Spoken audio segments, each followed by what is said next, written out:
আসসালামু আলাইকুম।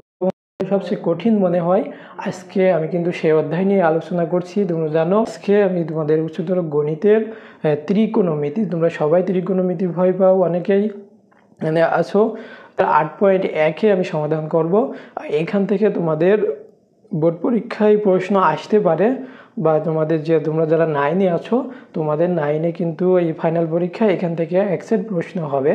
তো সবাই একটু গুরুত্ব সহকারে একটু দেখবে, সবাই কিন্তু নোট করবে।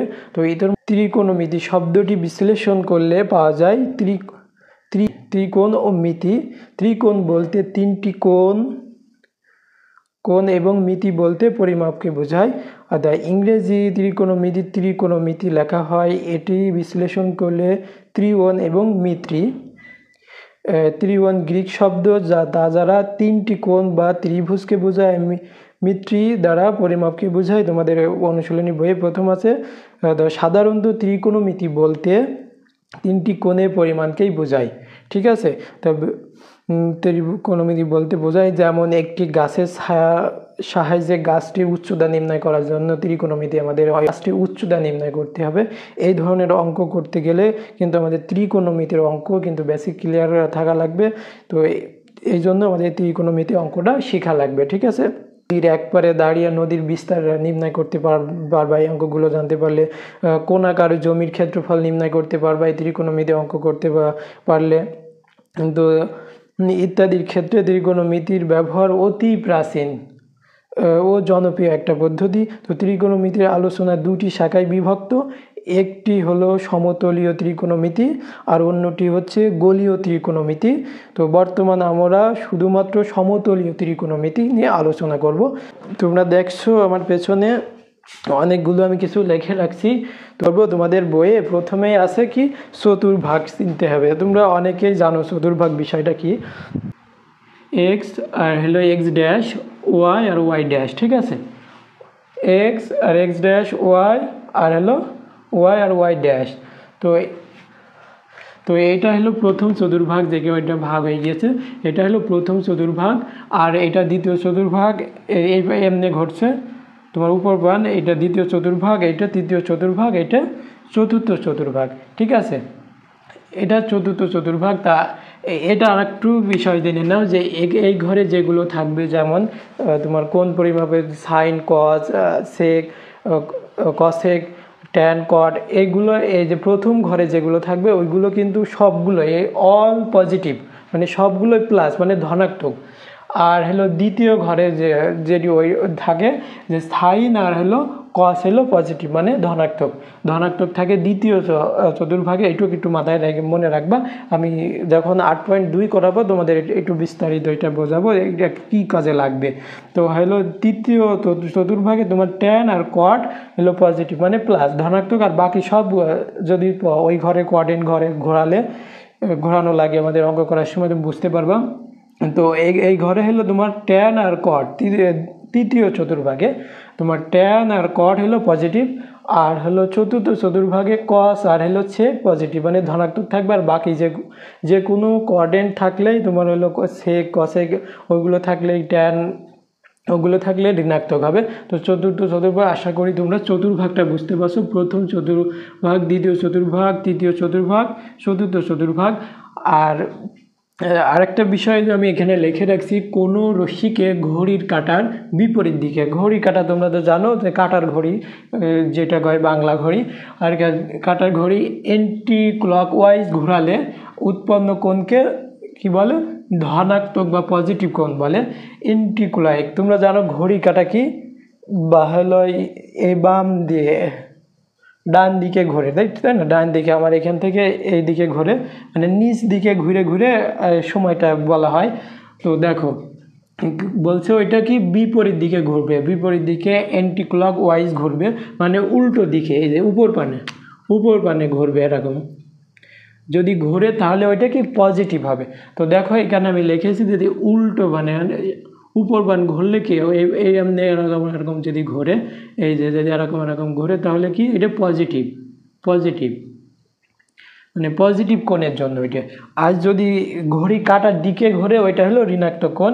তো কোনো রশ্মিকে ঘড়ির কাঁটার দিকে বা ক্লকওয়াইজ ঘোরালে উৎপন্ন কোণকে হলো ঋণাত্মক বা নেগেটিভ কোণ বলে। ঠিক আছে, ঋণাত্মক বা নেগেটিভ কোণ বলা হয়।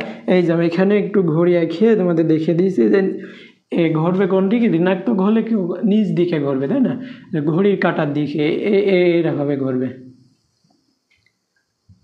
এইভাবে ঘুরবে, ঘুরতেই থাকবে, যত কোণ থাকবে তত কোণ।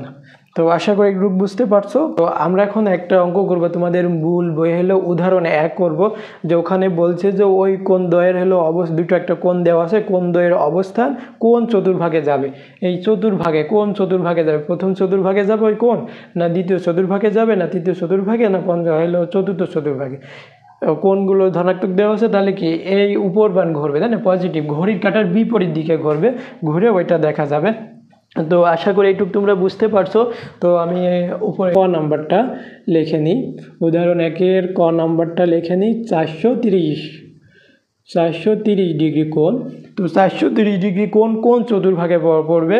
তো চতুর্ভাগ এখানে দেখে বুঝতে পারছো কি এখান থেকে এইটুক 90 ডিগ্রি, এটা 90 ডিগ্রি, এখান থেকে এইটুক যদি আসো তোমার কি এক সমকোণ, মানে এটা প্রত্যেকটাই 90 ডিগ্রি 90 ডিগ্রি আকারে আমরা কি ভাগ করে নিয়েছি 4টে ভাগ। তোমার 360 ডিগ্রিকে 90 ডিগ্রি দিয়ে যদি মনে একটা বৃত্ত কি কোণের পরিমাণ কত 360 ডিগ্রি, এখানে 90 ডিগ্রি 90 ডিগ্রি করে। ঠিক আছে, তো আমরা 90 ডিগ্রি 90 ডিগ্রি করে ভেঙে ভেঙে ওইটা কোন চতুর্ভাগে পড়ে ওইটা আমরা সহজে নির্ণয় করতে পারবো। ঠিক আছে, তো দেখো আমি তোমার হলো 430 ডিগ্রি, তোমাদের বইয়ে উদাহরণে 1 নম্বরে দেওয়া আছে। তো 430 ডিগ্রি ওইটা কোন চতুর্ভাগে যায়। তো এটা 90 ডিগ্রি দিয়ে ভাগ করলে তোমার হলো 4 তো 490 গুণ করলে 360 ডিগ্রি হচ্ছে, আর হলো 70 যোগ করলে তোমার হলো 430 ডিগ্রি হয়ে যাচ্ছে। তো এখানে তো যোগ এই 70 ডিগ্রি। তো এটা কোন চতুর্ভাগে যাবে, এরকম প্রশ্ন হচ্ছে এটা কোন চতুর্ভাগে যাবে বা কোন চতুর্ভাগে এটা অবস্থাপন করবে। তো আচ্ছা দেখো এটা ধনাত্মক কোণ, 490 যোগ 70, তাহলে 490, ধনাত্মক হলে কি কেউ ঘড়ির কাঁটার বিপরীত দিকে, তাই ঘড়ির কাঁটার বিপরীত দিকে। তো এ দেখো 90 গেলাম, 190, 290, 390, 490, তো আবার এরকম 490 যোগ 70, তাহলে এই যে এই ঘরে যাচ্ছে। তাই এটা কোন চতুর্ভাগ, এটা প্রথম চতুর্ভাগ। তাহলে এটা গেল কোন চতুর্ভাগে, প্রথম চতুর্ভাগে। তো আমি এখানে এইভাবে তুমি অতএব দিয়ে এবার লিখে দিতে পারো, লিখে দিলাম প্রথম চতুর্ভাগে অবস্থান করে, প্রথম চতুর্ভাগে অবস্থান করছে। তো আরেকটা তারপরে দেওয়া আছে তোমাদের খ নাম্বারে যে 545 ডিগ্রি কোণটি কোন চতুর্ভাগে যাবে। তো 545 ডিগ্রি কোণটি ঠিক এইভাবে আমি লিখে নেব, 90 দিয়ে ভেঙে নেব। তো খ নাম্বার তোমাদের ডিগ্রি 545 ডিগ্রি কোন চতুর্ভাগে, প্রশ্নটা হচ্ছে কোন চতুর্ভাগে অবস্থান করবে 445 ডিগ্রি কোণটি। তো 445 ডিগ্রি কোণটি কী করবো আমরা, 90 দিয়ে ভাঙবই, কত হয় 690 হয়, তোমার গুণ করে নাও, 690 কত হয় 440 হয়, আর সাথে 5 ডিগ্রি গুণ করে দিলেই হয়ে যাচ্ছে। তো দেখো এই উপর লাইন আমি চলে যেতে পারছি। তো এই চতুর্ভাগটা কোন চতুর্ভাগে, মানে এই কোনটা কোন চতুর্ভাগে আছে, প্রশ্নটা ছিল এটাই।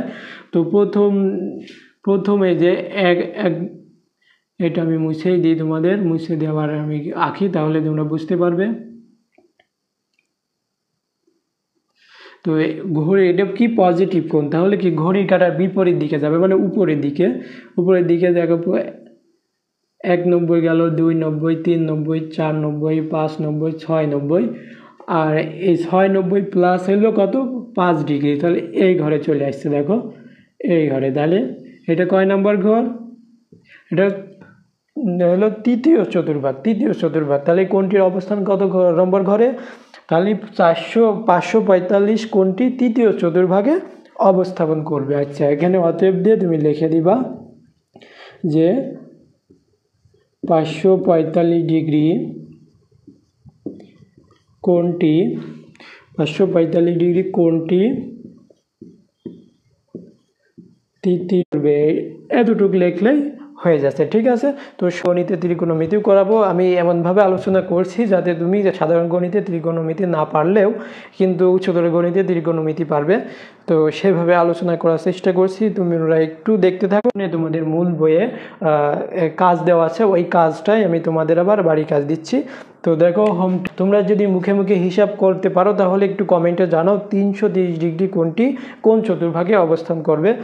কোন চতুর্ভাগে 330 ডিগ্রি আছে, তারপরে 500 তোমার হলো 35 ডিগ্রি, 535 ডিগ্রি, তারপরে আছে তোমার হলো 777 ডিগ্রি, 777 ডিগ্রি, ও আর একটা আছে তোমার হলো 1045 ডিগ্রি,